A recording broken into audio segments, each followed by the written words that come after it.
Eu vou falar sobre a minha perspectiva sobre esses processos que estão acontecendo coletivamente no Brasil.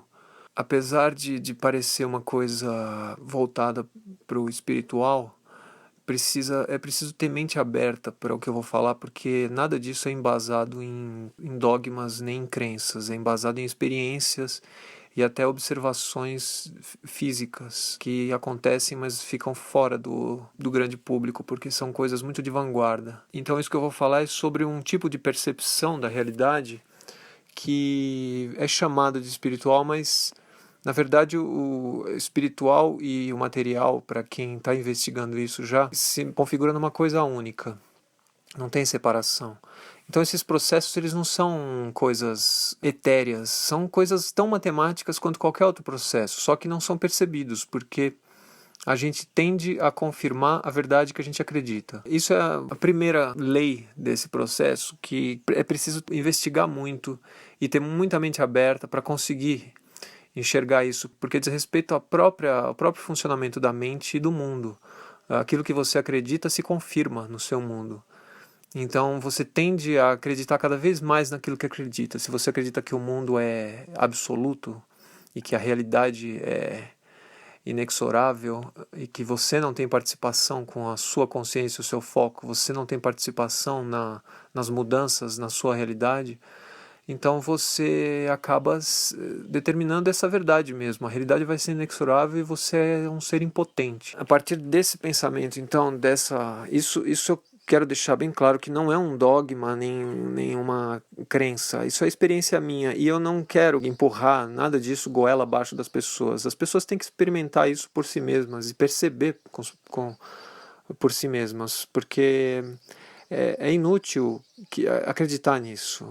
É preciso viver isso e ver as provas, as evidências de que isso funciona assim.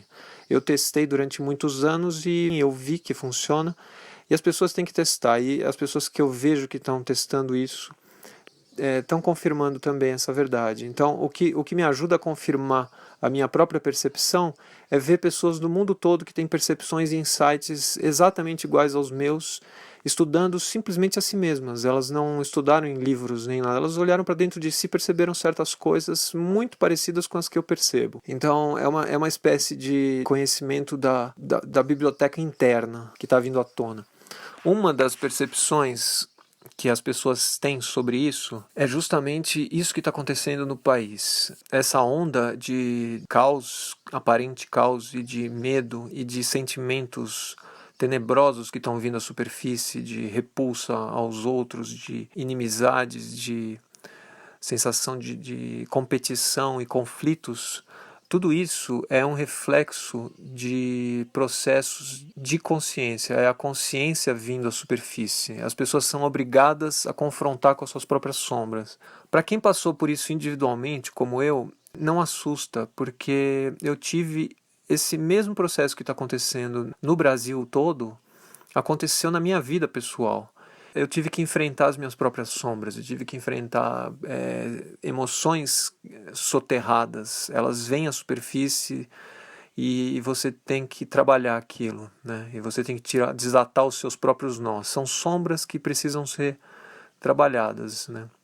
E integradas. Elas não têm nem que ser destruídas nem nada, elas têm que ser integradas como parte de nós. Então, esse processo do Brasil, o que a gente chama, o que quer que a gente chame o inimigo, né? Alguns chamam de, o que dizem que o inimigo é o opressor do outro lado, seja lá quem for, né? Todos os dois lados se sentem oprimidos e chamam o outro lado de opressor.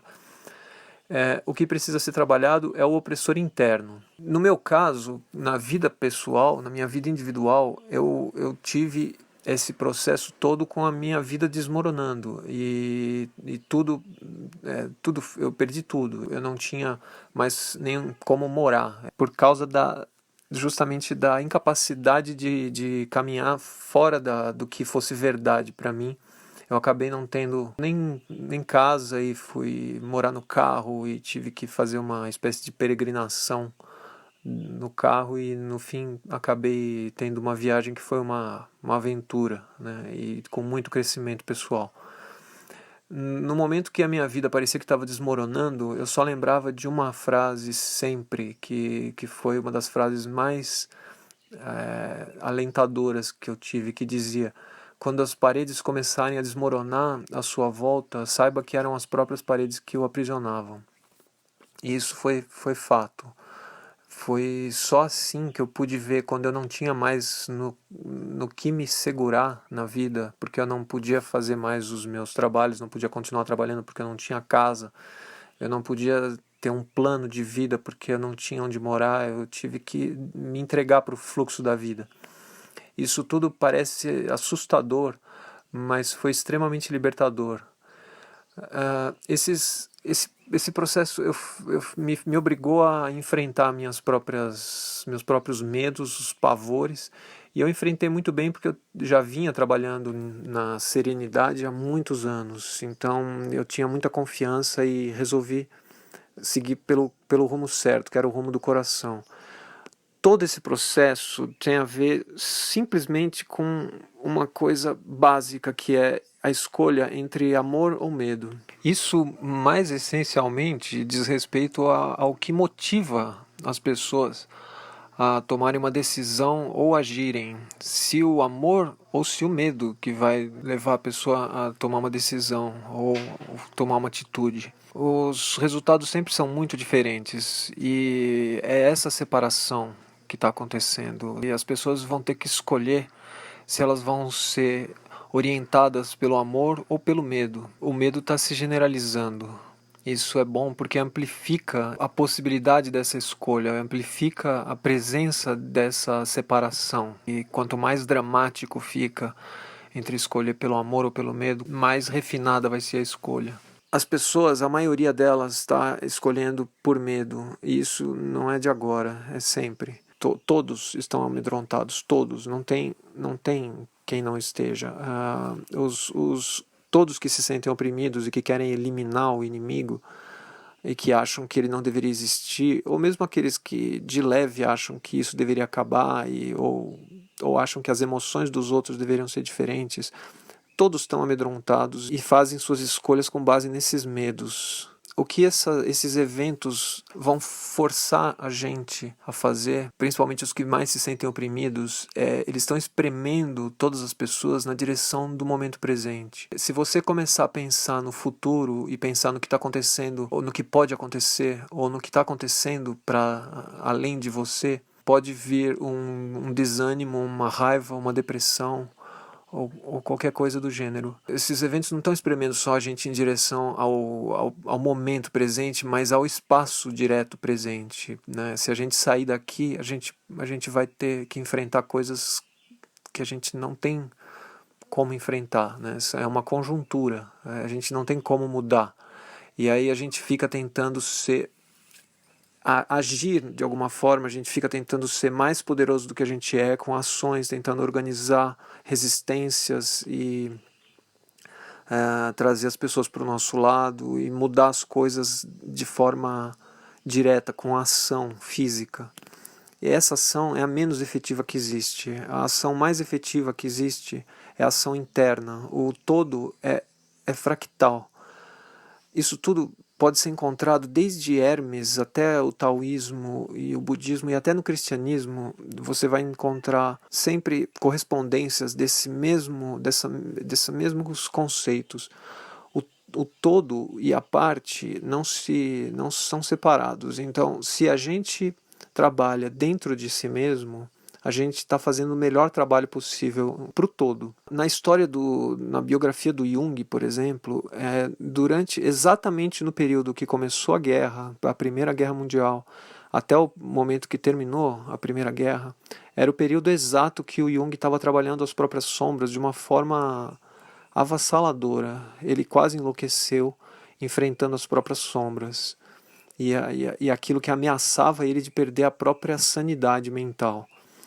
E quando a guerra terminou, foi exatamente quando ele terminou de enfrentar as sombras com aquele trabalho que trouxe a ele uma evolução incrível e transformou ele na pessoa que ele era e no terapeuta que ele era.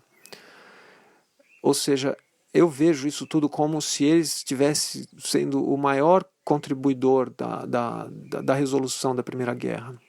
A guerra era um reflexo, era como se fosse um reflexo dele próprio, e ele próprio era um reflexo da guerra, as coisas são sempre via de mão dupla. E a forma com que ele trabalhou na guerra não foi indo lá lutar na guerra, mas lutando dentro de si mesmo. Isso pode parecer uma loucura para quem não está acostumado, mas para quem já entrou nesse universo é absolutamente natural, é assim que a gente transforma, porque a gente vê os resultados. Se você não enxerga resultados, você vai viver numa crença, não é essa a proposta. A proposta é que você pratique e veja os resultados no mundo físico. A partir daí você ganha confiança de que você está tendo uma interferência poderosa no mundo real, com mero trabalho interior. Então, uma das coisas mais importantes que devem ser trabalhadas é perceber o que toda essa situação causa dentro da gente. O que ela causa dentro da gente, eu costumo usar sempre essa minha regra. O que as coisas causam dentro de nós é o que na verdade está causando as coisas lá do lado de fora. É só um amplificador. A vida amplifica o que a gente precisa enxergar. Então a gente pode dizer, não, mas eu senti isso depois é que eu comecei a sentir essa sensação de medo ou de revolta, ou seja lá o que for, né? Primeiro veio a situação, depois veio a sensação. Parece assim, mas é porque o primeiro sentimento, o medo ou a revolta, foi extremamente sutil e quase imperceptível. A vida amplifica isso para que a gente possa enxergar. Então a gente começa a ver lá fora os reflexos da nossa própria revolta e nosso medo interior começa a surgir lá fora de forma a amplificar a nossa própria revolta e nosso medo. Qual é o segredo, então? É trabalhar dentro disso, trabalhar nesse efeito que parece efeito, mas é causa. E relaxar isso, simplesmente relaxar. O que eu uso para isso é relaxamento físico. O físico é uma radiografia da nossa mente. Para isso a gente tem o corpo reflete tudo que se passa dentro da mente. Isso é ciência da yoga, a união. Yoga se traduz como união, né? É a união da mente com o corpo, do corpo com as emoções e de tudo isso com a totalidade. Se a gente trabalhar dentro da gente, a gente vai fazer a melhor contribuição para a totalidade. Então, o que está acontecendo lá fora é simplesmente a emergência de sombras que são de cada indivíduo e de todos também. São eventos que estavam até previstos de acontecer por causa do despertar da consciência de muitas pessoas. Quanto mais pessoas despertam para a consciência de si mesmo e acabam conhecendo a si mesmos, como o hermetismo sugere, né? Conhecer a si mesmo, que deveria ser a prioridade de todo mundo. Quando você começa a despertar para a consciência de quem você é natural que surjam as resistências do lado de fora. E isso é o que se chamam de, entre aspas, de tentações, né? Parece que o mundo tenta você, o mundo está sempre te tentando a retornar para o lado de fora e acreditar que ele é soberano, né? Mas ele não é soberano. Né? A gente que é soberano, então ele sempre vai parecer ameaçador e isso é o mesmo que pareceu para Buda antes da iluminação, quando Mara mandou exércitos para atacá-lo e ele transformava as setas em flores, né? Ele sabia que tudo estava se passando dentro de si mesmo, né? Então todas essas ameaças que aparentemente vêm de fora são nada mais do que tentações para que a gente volte ao mundo e comece a acreditar no mundo novamente, né? Pode estar acontecendo para muitas pessoas também uma sensação de justo agora, de repente tem uma coisa muito boa acontecendo e na vida pessoal e justo agora tem esse evento que é praticamente uma conjuntura muito ampla para ser descartada e que está minando a minha confiança na vida, está minando as minhas forças para continuar, né? Mas essa sensação de justo agora, para quem passou pelo processo de despertar, é típica de quando as coisas parecem que estão se acertando, se ajeitando e se harmonizando, vem mais uma coisa que você diz justo agora, né? E aí aquilo te espreme novamente em direção ao momento presente. de volta para o momento presente. É como se as coisas boas e fantásticas que acontecem na nossa vida também nos puxassem para fora do momento presente, e aí vem de volta um evento muito negativo, cada vez mais poderoso. Quanto mais forte é a coisa boa que acontece, parece que mais forte é o evento negativo. É como se fosse para a gente não se basear mesmo no mundo lá fora para ter a nossa motivação. A nossa motivação tem que vir de dentro. E se a gente se baseia naquele grande evento que estava acontecendo justo agora, ele também está sujeito às leis do mundo, ou também está sujeito a ser frustrado, né? E foi o que aconteceu, né? Justo agora que está acontecendo um grande evento na nossa vida, vem um grande, péssimo evento para minar tudo que estava acontecendo, né? Ou para pelo menos dar uma bela abalada na nossa vida. Isso é bom para a gente perceber que fora do momento presente a gente não vai encontrar mais nada, né?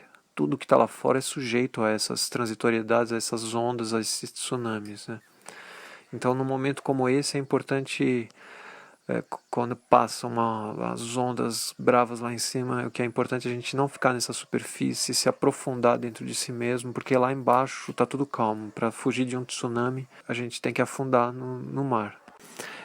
Para quem não está nesse caminho do despertar da consciência, de acordar dentro do sonho da realidade, isso tudo parece muito estranho. Para quem não está nesse caminho, quem acredita na realidade não vai achar que isso tudo é uma grande baboseira, mas para quem já está nesse caminho é uma coisa simplesmente natural. A gente já faz tempo tá trabalhando e praticando essa experiência, porque não é uma crença, é uma experiência. Você pratica a sua influência na realidade e você acaba percebendo como você interferiu realmente na realidade. Você tem inúmeras evidências disso e continua tendo cada vez mais, né? Quanto mais pratica, mais evidências tem.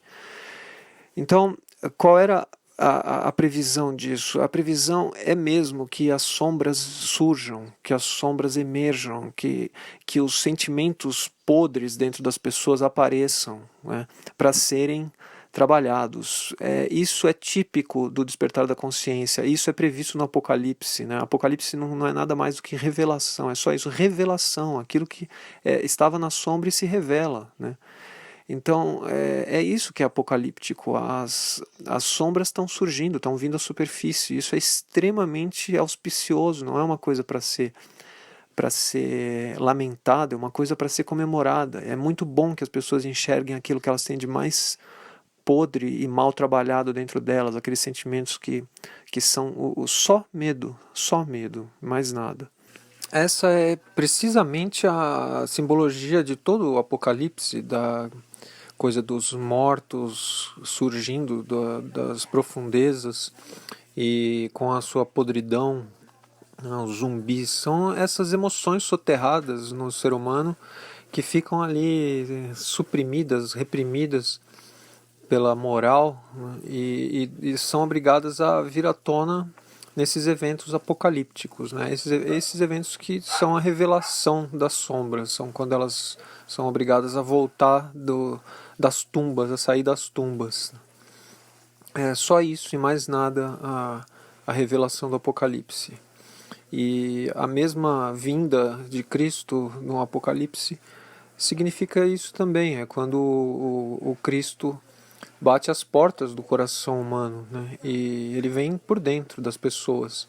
E quando ele vem, ele dá a impressão de ser doloroso, né? Então é exatamente esse o processo que nós estamos vivendo agora, que parece uma imensa dor para muitas pessoas, né? Para todo mundo praticamente, é doloroso o processo, né? Mas é a chegada da consciência, da luz da consciência, que ilumina coisas dolorosas mesmo, que precisam ser curadas. Então é uma cura coletiva que está em processo agora. Então, como isso aconteceu individualmente para muitas pessoas em volta do mundo todo, né? Se vocês procurarem isso Na internet vocês vão achar inúmeras pessoas que tiveram esses processos e estão tendo cada vez mais. É uma coisa que está assim, uma espécie de epidemia de despertar. As pessoas estão despertando para realidades que elas nunca imaginavam que existissem. E todas elas sabem que isso se reflete no coletivo, né? Então, isso que está acontecendo, na verdade, era muito sabido que ia acontecer, que ia ter motivos para temer, que ia parecer que a gente precisaria temer, mas que a gente precisa só caminhar em serenidade e deixar esses processos se resolverem por si mesmos, sem muita participação neles, a não ser no que eles refletem dentro da gente. Se a gente se sente acuado, ameaçado, amedrontado, é isso que a gente tem que trabalhar e não lá do lado de fora. Isso eu chamaria de noite escura da alma do Brasil. Quem teve a noite escura da alma individual sabe o que é e sabe que todos esses ou vai vir à tona todas essas sombras.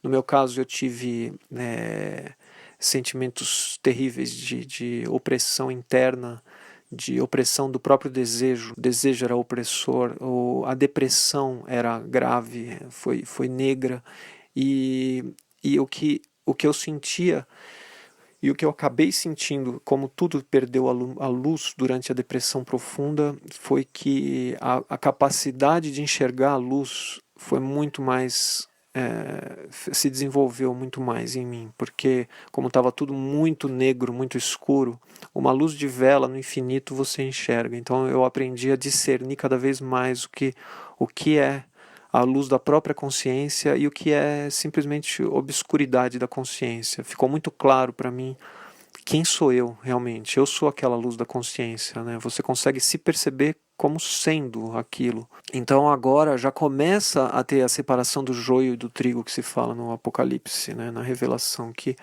o joio e o trigo são o amor e o medo. É a escolha entre o amor e o medo, né?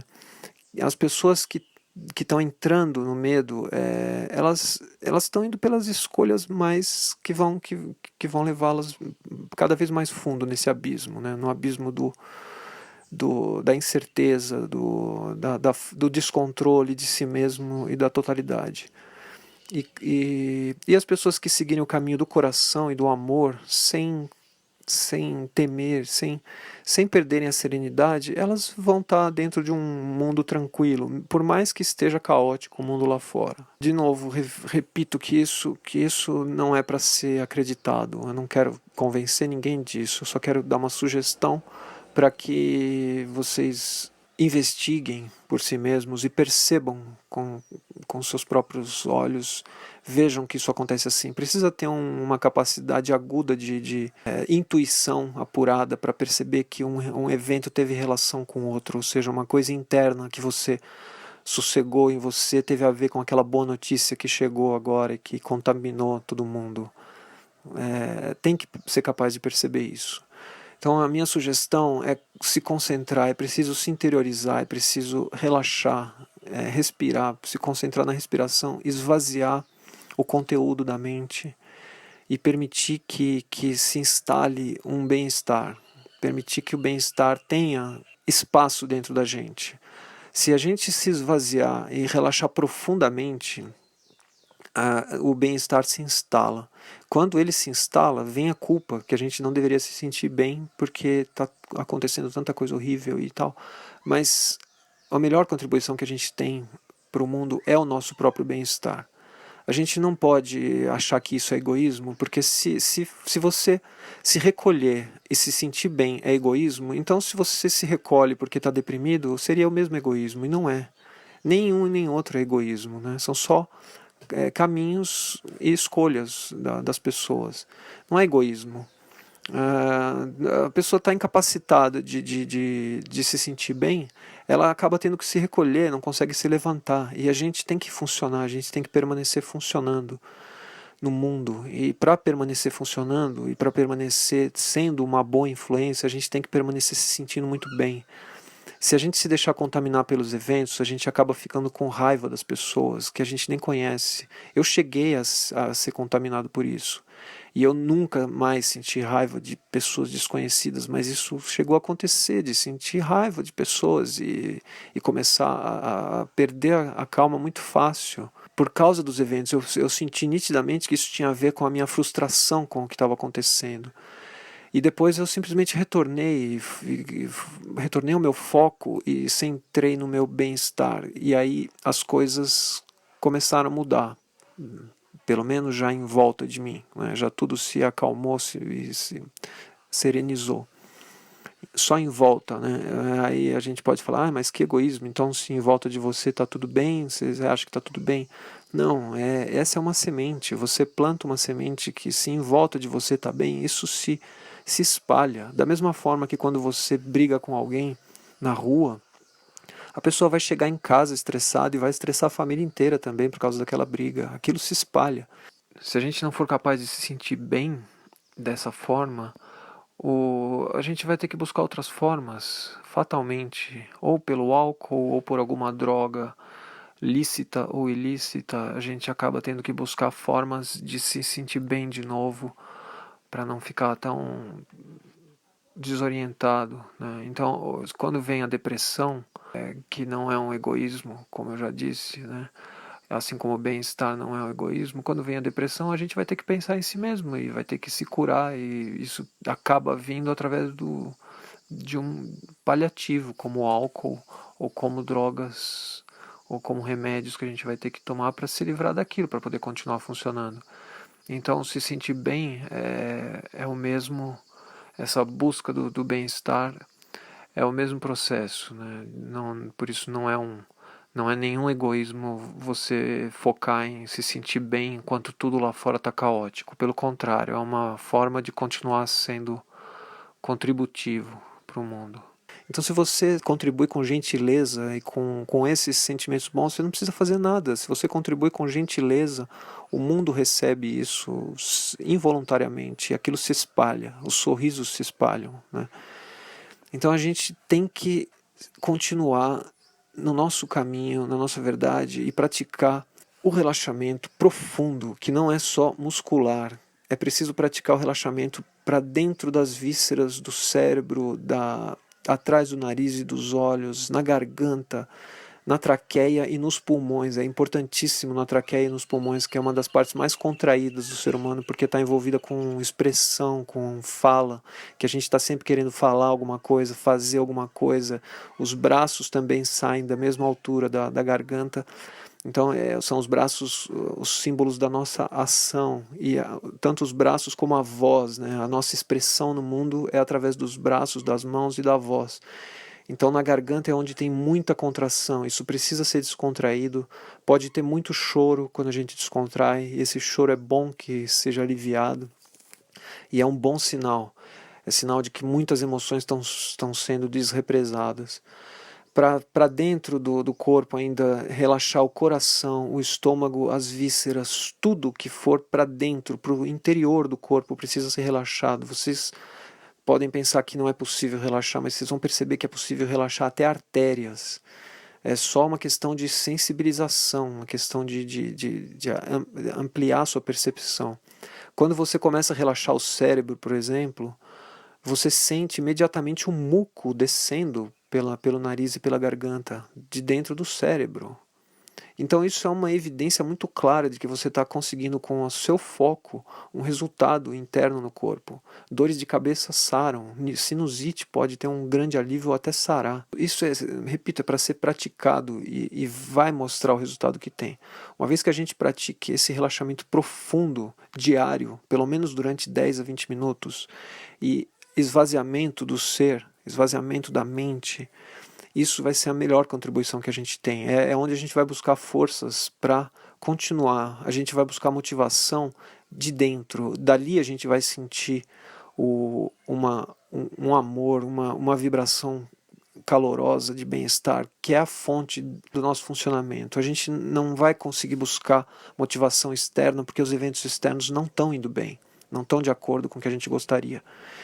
Não está nada bem. E qualquer que seja o resultado das eleições, pode piorar, porque pode ter revolta do outro lado. Então, não adianta a gente se basear nos eventos externos. Os eventos externos estão espremendo a gente para dentro de si mesmo, para o momento presente, para o aqui e agora. E para a gente sentir esse bem-estar e sentir a motivação a partir de dentro de nós, para a gente continuar, para a gente ir para o trabalho, para a gente continuar fazendo o nosso trabalho com carinho, que é o melhor que a gente tem para contribuir com o mundo. A gente tem que continuar trabalhando com o coração. Se o trabalho não tem coração, isso é parte do processo. Está na hora de largar esse trabalho sem coração e ir para o trabalho correto. Mesmo no meio do caos, às vezes é hora de largar esse processo, se for possível, dentro do seu grau de coragem agora. Uma outra prática que eu sugiro é a prática do esquecimento de tudo. A prática, no meio desse relaxamento, focar no esquecimento da própria vida. Esquecer a vida como um todo, esquecer que está vivo, esquecer de todos os eventos da vida. Procura focar nisso. Enquanto você relaxa e presta atenção na respiração, você sempre vai afundar tanto que chega a um ponto que você realmente esquece. Mesmo que dure uma fração de segundo, é importantíssimo. Tem um poder enorme isso. Então, o esquecimento da vida, da própria vida. Você continua existindo, mas você esquece da sua própria vida. Você esquece de todos os eventos da sua vida. Isso é possível, isso é um estado de consciência. E precisa ser trabalhado, precisa ser praticado, porque é muito benéfico. Nesse esquecimento de tudo, surge de novo a nossa luz interna, aquilo que faz a gente se aliviar e ver que não é tão importante quanto parece, as coisas são transitórias. A gente tem contato com o Nagual. Nagual é o nome dado pelos nativos americanos aquilo que é além de qualquer descrição. Nagual é tudo que não tem nome. Tal é o tal, é o todo, é a totalidade indescritível. Então, ali a gente, nesse estado de pura existência, a gente consegue retornar e escutar o Nagual e ver que ali no Nagual está tudo bem, está tudo sob controle, está tudo em ordem e tudo vai ficar bem. Tudo já está bem. Uma das razões principais do esquecimento de tudo, do esquecimento da vida, é a gente ser capaz de não se envolver tanto. O que deixa a gente, às vezes, quase disfuncional no planeta é o excesso de envolvimento com as coisas. A gente não tem um alívio do envolvimento com a vida. Então, quando a gente pratica o esquecimento de tudo, a gente se desenvolve. Esse que é o sentido verdadeiro do desenvolvimento. É a gente ser capaz de ter essa perspectiva mais clara sobre as coisas. Quando a gente vê fora do envolvimento, a gente tem sempre mais clareza. Todo mundo sabe disso, né? Que quando a gente está muito envolvido com um problema emocional, a gente perde a clareza, né? Como em paixões ou em problemas de trabalho. Quanto mais a gente se envolve, menos clareza a gente tem. Então, para ter clareza, para ter funcionalidade, para conseguir ser funcional, a gente tem que se desenvolver, né? E tem que praticar esse desenvolvimento diariamente. A gente não pode ficar 24 horas envolvido com os problemas como está acontecendo, né? Os problemas estão se tornando muito envolventes e excessivamente tentadores. Como manter o otimismo? Não é preciso manter o otimismo. Dentro do Nagual você vê que é tudo perfeito. E é esse o otimismo. Você não precisa ter otimismo em relação ao futuro e ter esperanças. Não é preciso ter esperanças. Você precisa ter a percepção clara do presente, onde está tudo perfeito. O que esses eventos estão fazendo é fazer a gente ver nitidamente que paira no ar uma vibração muito densa de medo e todas as pessoas estão conscientes dessa vibração. Mas se a gente for capaz de perceber essa vibração, já é sinal que a gente deu um passo um pouquinho para fora dela e percebeu que tem uma vibração de medo onde nós estamos nos inserindo. E aí é que está a separação do joio e do trigo. Você consegue perceber que além dessa aura e dessa vibração de medo coletivo, continua ali o silêncio, o Nagual, falando claro e alto para todos, dentro do coração, falando que está tudo em ordem, que está tudo da maneira como deve ser, que são processos naturais. E quando a gente escuta o Nagual, a gratidão é imediata, é a própria gratidão falando. Não é uma gratidão por alguma coisa, é gratidão pura, gratidão porque é gratidão, é a própria gratidão que aparece dentro da gente. Se você se conecta com essa atmosfera geral e se você fica inconsciente disso como vibração, quando a gente percebe a vibração geral, quando a gente percebe como está a aura das emoções das pessoas em geral, é sinal que a gente não está já tão envolvido naquilo. Mas quando a gente se conecta com aquilo em excesso, a gente é tragado por aquilo. É isso que está acontecendo com a maioria das pessoas que de repente estão defendendo causas que a gente fica surpreso. Como pessoas assim estão defendendo esse tipo de causas, né? E com esse tipo de ausência de percepção clara das coisas, né? Parece que todos estão enevoados, assim. É natural, isso traga a gente para dentro. São processos emocionais, as pessoas estão sendo tragadas por processos emocionais. Então, se a gente não tiver consciência que está sendo tragado, a gente vai ser drenado lá para dentro, né? A gente vai sendo tragado para o medo, para a insegurança, para a incerteza em relação ao futuro, né? É preciso deixar claro que o futuro sempre vai ser uma incerteza. O que nos assusta é o fato de a gente ter uma certeza sobre ele, na verdade, né? A gente tem uma certeza que o futuro vai ser do jeito que a gente está imaginando. E isso causa o medo e a resistência. A gente já não quer que o futuro seja desse jeito. Então é isso que levanta as resistências e faz a gente ser tragado pelo próprio medo. A sugestão, então, para ficar fora disso, é ser capaz de ficar consciente do Nagual, é ser capaz de permanecer vendo as duas polaridades, enxergando que existe a aura de medo e que existe essa aura pacífica e silenciosa do Nagual sempre presente, sempre mandando as emanações de bem-estar, dali de onde vem sempre a gratidão, independente do que está acontecendo em qualquer lugar. A gente se conecta, parece até que com outras terras, outros países onde nada está acontecendo, né? E outras belas paisagens. Então, a sugestão é essa, ficar consciente das vibrações para não ser tragado por elas e que a gente evite falar sobre isso, que a gente evite discutir, confrontar, se conectar com excesso de notícias. Tem que saber o mínimo possível, só o mínimo possível para funcionar no mundo. Não ajuda a gente saber alguma coisa, a gente não vai ter um ativismo que seja produtivo, a gente não vai ter ativismo produtivo sabendo das coisas. A gente tem um ativismo mais produtivo, espalhando essa vibração de bem-estar que a gente vai ter contato. Se a gente olhar para trás agora, a gente vai ver que nenhuma das notícias que a gente soube foi capaz de fazer a gente mudar alguma coisa só porque a gente estava sabendo daquilo. Não teve utilidade a nossa informação. A gente tem que saber só o suficiente e não ficar conectado o tempo todo, porque isso traga completamente a gente lá para dentro. Fica muito mais difícil ter acesso ao Nagual. Eu falando isso agora, eu já sinto a presença do Nagual como se fosse por trás dessas palavras. Então isso já me ajuda a manter a consciência do Nagual o tempo todo.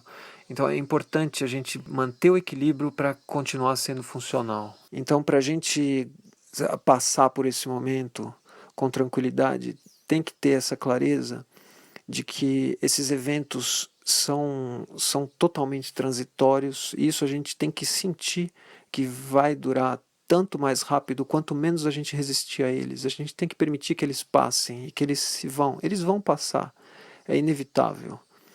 E quanto mais a gente resiste, menos eles passam, mais lentamente eles passam. Quanto mais a gente deixa que eles vão passando e vão chegando e se aproximando e vão vindo, menos eles se cristalizam dentro da nossa realidade. A gente tem que deixar que eles passem, que essa atmosfera de medo que está pairando no ar, deixar que isso seja trabalhado por si mesmo. A realidade não pode evitar mudar junto com a gente. Por isso, quanto mais flexível e mais fácil e imediata for a nossa capacidade de mudar de estado, mais rápido vai ser também a flexibilidade da própria realidade de mudar de um estado para outro. Isso depende da nossa própria capacidade de mudar rapidamente de um estado para o outro. Então, quanto mais flexíveis nós formos, mais flexível vai ser a realidade também. Ela fica mais maleável, mais fluida. Eu não estou querendo dizer com isso que a gente precise mudar de estado definitivamente. Eu estou só sugerindo que a gente seja flexível nas nossas mudanças de estado. A gente pode ficar caindo toda hora na depressão dos eventos, dos acontecimentos e ficar triste outra vez. Não tem nenhum problema nisso. A gente não precisa mudar de estado e permanecer eternamente num excelente estado de consciência. A sugestão é que a gente seja flexível nas mudanças diárias de estado. ser capaz de ficar mal por eventos externos e de repente se interiorizar de novo e ficar muito bem novamente, né? Se a gente adquire essa flexibilidade interna, a gente ainda não é capaz de permanecer num estado pleno definitivamente, mas a gente contribui para que a realidade vá se moldando às nossas mudanças de estado. E se a gente percebe que mudanças dramáticas de estado durante um dia, assim, que parece até uma bipolaridade, mas é confundido com bipolaridade, mas não é o caso. É simplesmente uma capacidade de se adaptar aos eventos, se desestressar rapidamente, né, se desvincular dos eventos, uma capacidade de se desenvolver, né? Então a gente não vai ficar bipolar porque a gente não vai ficar eufórico e depressivo, a gente vai ficar perturbado e sereno. A ideia é que a gente mude de estado com mais frequência e de forma mais drástica, às vezes de um estado que a gente se encontra mal, estressado, tenso, para uma tranquilidade absurda de chegar a não entender de onde veio aquele bem-estar tão grande. Essa é a sugestão e é o que pode causar mudanças na realidade, ainda que pequenas, né? E não necessariamente pequenas, podem ser grandes mudanças também. Mas é a partir dessa flexibilidade que a realidade se torna flexível igualmente. A gente tem que observar como sugere o Tao Te Ching, a gente tem que não agir, tem que praticar não ação. Isso não significa que você não vai fazer absolutamente nada. Significa que você vai fazer, mas com o coração e com a certeza que é o que a intuição está te comandando a fazer. E é a ação mais efetiva. A não ação é uma prática, não é uma constante, não é uma eternidade. Você pratica a não ação e depois você volta à ação, mas vai agir de uma forma diferente. Você vai agir com mais tranquilidade dentro de uma razão superior, não mais uma razão burra que age em obediência ao medo e às vezes ao pânico até, né, em desespero. Então a sugestão é não ter nenhuma esperança, não é preciso ter esperança, não é preciso ter expectativa de um futuro diferente. É só preciso observar aqui e agora como tudo isso já está fazendo com que fique mais clara a voz do pânico e a voz do nagual, a voz do indescritível, aquilo que mostra que está tudo perfeito.